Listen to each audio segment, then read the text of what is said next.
तैयार है।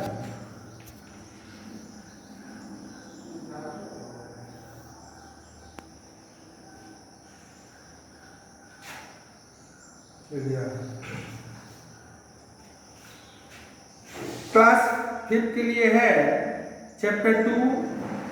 कहानी है दो भाइयों की, पश्चाताप। शीर्षक है पश्चाताप, पछतावा जिसको कहते हैं। आइए कहानी सुनते हैं। दो भाइयों की कहानी, छोटे छोटे भाई दो भाइयों की कहानी है। आइए सुनते हैं।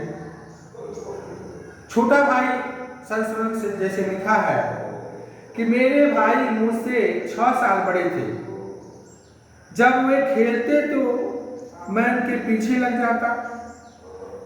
मेरे भाई बचपन से अपाहिज थे, विकलांग थे। उनके एक पैर को पोलियो मार गया था।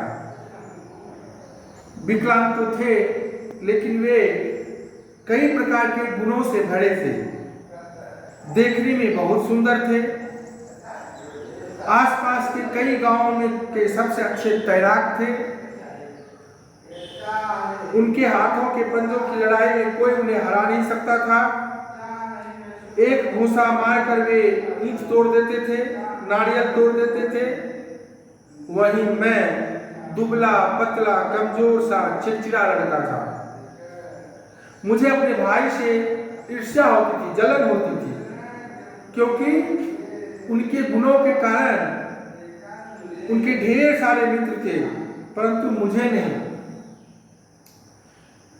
सब बच्चे जब खेलते तो मैं छोटा होने के कारण अकेला पड़ जाता, तो भाई मेरी आकर मदद करते। जोड़ी और पाली वाले कई खेलों में मुझे भाई अपने पाली में शामिल कर लेते।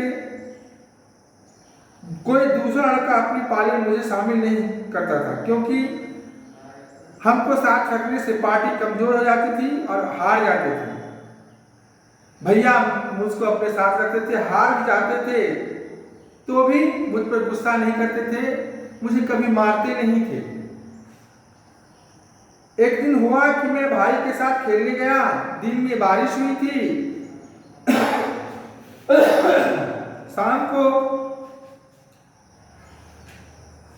धूप फैल गई थी। सभी लड़के गुल्ली डंडा खेल रहे थे। लकड़ी की छोटी छोटी डंडियां हर लड़के के पास थी। पूरी ताकत से गुल्ली को सीधे मारा जा रहा था।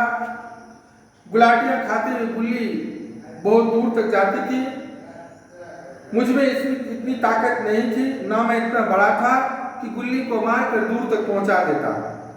जबकि वहां एक प्रतिद्वंदिता शुरू हो चुकी थी और उसमें कोई हारना नहीं चाहता था। यह एक ऐसा खेल था जिसमें कोई पाली नहीं होती, कोई किसी का जोड़ीदार नहीं होता। हर कोई अकेले अकेले अपनी ताकत की क्षमता से लड़ता था। भाई भी खेल में डूब गए। वे कई बार पिछा रहे थे, इसलिए गुस्से और तनाव में ज्यादा ताकत से गुल्ली पर प्रहार कर रहे थे। वे मुझे भुला चुके थे और मैं अकेला छूट गया था। भाई जीतने लगे तब उनका चेहरा खुशी और उत्तेजना से दहक रहा था।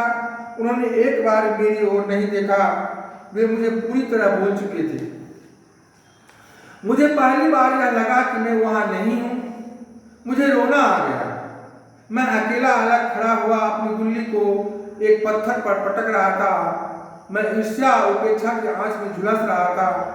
तभी अचानक मेरी गुल्ली पत्थर से टकराकर उछली और मेरे माथे पर लगी। माथा फूट गया, खून बहने लगा।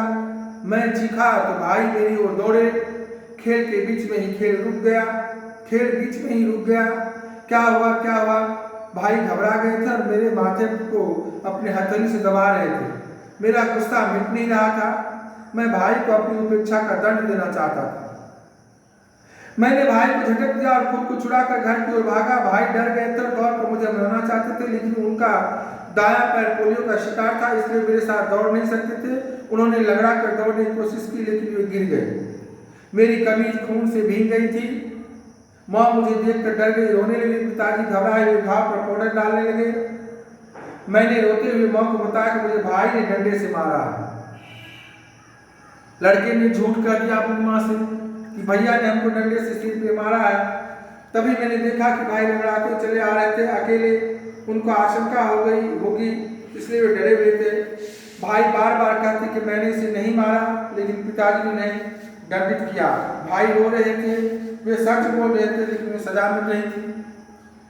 मैंने भाई का चेहरा देखा, वे मेरी ओर देख रहे थे, उनकी आंखें लाल थी, उनमें करुणा और कातरता थी, जैसे वे मुझसे याचना कर रहे हो कि मैं सच बोल दूं। लेकिन जब इतनी जल्दी बात को भूलकर बिल्कुल बदलना मुझे संभव नहीं लग रहा था। यह घटना बरसों पुरानी है, लेकिन भाई की वे कातर आंखें आज ही मुझे कभी कभी घूरने लगती हैं। याचना करती हुई, सच बोलने की भीख मांगती हुई मेरी स्मृति में जब भी वे आंखें जाग उठती हैं, मेरी पूरी चेतना ग्लानि, बेचैनी और अपराध के बोध से भर उठती है। मैंने अपने इस दोस्त के लिए क्षमा मांगना चाहा, इस दोष की सजा पाना चाहता हूं, लेकिन अब तो माँ और पिताजी भी नहीं है जिन्हें मैं यह बताऊं कि उस दिन ठीक क्या हुआ था। भाई ही मुझे क्षमा कर सकते हैं, लेकिन मेरे झूठ का दंड भोगना पड़ा उन्हें। उनसे मैंने इस घटना का जिक्र भी करना चाहा, लेकिन उन्हें वह घटना याद ही नहीं। वे इसे पूरी तरह भूल चुके हैं। तो इस नीति विरुद्ध कृत्य के लिए मुझे क्षमा कौन कर सकता है? यही मेरे पश्चाताप का, पछतावा का कारण है। शब्दार्थ इसमें है, शब्दार्थ याद करके आना है। प्रश्नोत्तर भी भर दिया गया है, उसका फोटो जाएगा, आप उसको अपने नोटबुक में लिख करके और याद करके आएंगे। That's all.